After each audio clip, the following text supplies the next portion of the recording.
For what keeps the fire ever burning is the abandonment of self to the beloved. One of the gospel passages that's very dear to us is the gospel passage in John that says, "Unless a grain of wheat falls into the ground and dies."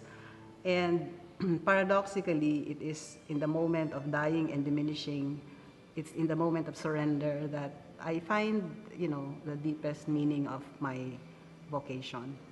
I want to give. I offer. It's all that I have. Take it for what it's worth. Use it. As they say, gamitin mo ako. When you live life of surrendered spirit, doesn't mean that you become very familiar. Every experience is new. And so Mother Teresa or Saint Therese Cordelier surrendering invite us to, to embrace and to lift up, to hand over, to let God take over the driver's seat. And that is something which is not easy to do.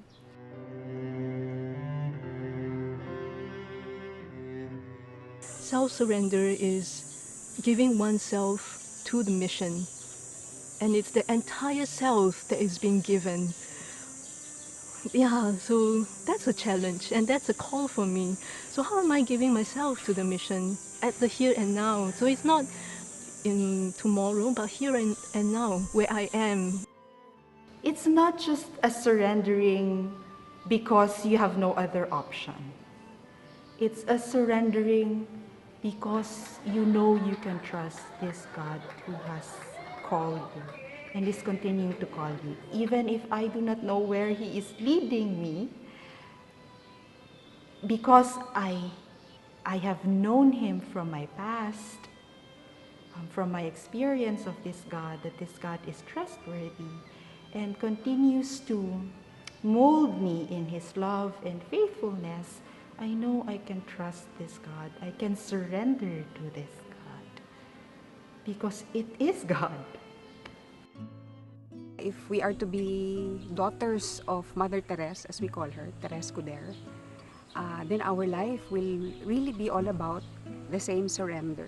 The surrender happens in small ways, but also in big ways. The small ways in each day. In each day, yung pag-oo, the yes that's required of each day in the most ordinary things really.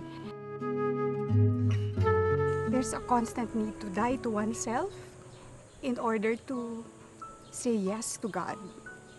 Because in the end, it's all about Jesus, really. Panginoong Jesus, ako ay nakikiisa sa iyong walang hanggan at walang katapusan.